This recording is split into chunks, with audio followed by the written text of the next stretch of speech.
Hi అండి. ఇదిగో ఉల్లికాడలు దీంతో చారు చేస్తుందండి. ఎట్లా చేస్తుంది చూడండి. ఇదిగండి ఎందుకంటే మనకి ఎంత చారు కావాలంటే అంత చింతపండు నానబెట్టుకొని పులుపుకి సరిపడా ఇగో ఇట్లా చారు తీసుకోవాలండి. ఇగో ఇదిగండి ఉల్లికాడలన్నీ ఇట్లా కట్ చేసేయాలి.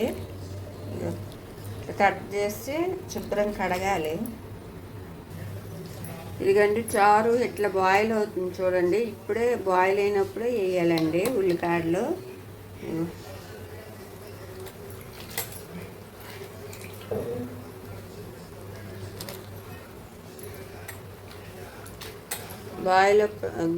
చారు బాయిల్ అయినప్పుడు వేస్తేనే ఉల్లికాడలు ఉడుకుతావండి తొందరగా.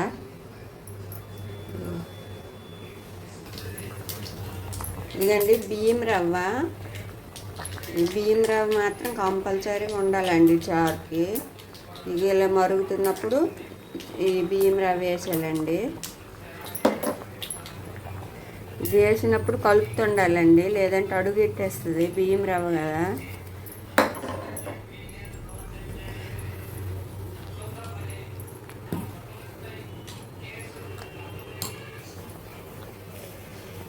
ఇదిగండి చారు మరిగిపోయింది బాగా, ఉడికి పనివి. ఇప్పుడు పోపు వేస్తున్నా.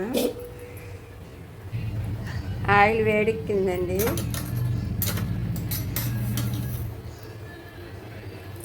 మెంతులు, ఆవాలు, కొంచెం జీలకర్ర అండి.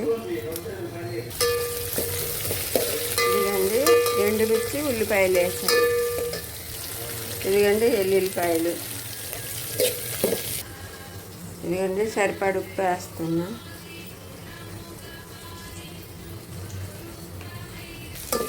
కరివేపాకు వేసానండి. వేగాలి పోపు. ఇప్పుడు పసుపు వేయాలండి. సరిపడ కారం వేస్తున్నాను. ఇదిగండి సరిపడ కారం వేసాను. ఇదిగండి కారం అన్నీ వేగిపోయినవి. ఇప్పుడు చారులో వేసేలా పోపు. ఇదిగండి పోపు అంత వేస్తాను. మొత్తం కలిపేయడమేనండి. కలిపి స్టవ్ ఆఫ్ చేసేయడమే. ఇదిగండి ఉల్లికాడల చారు రెడీ అయిపోయింది. ఎంత బాగుంటుంది రైస్ తోటి. మీకు కానీ వీడియో నచ్చినట్టయితే లైక్ చేయండి, షేర్ చేయండి, ప్లీజ్ సబ్స్క్రైబ్ చేసుకోండి. థ్యాంక్ యూ అండి.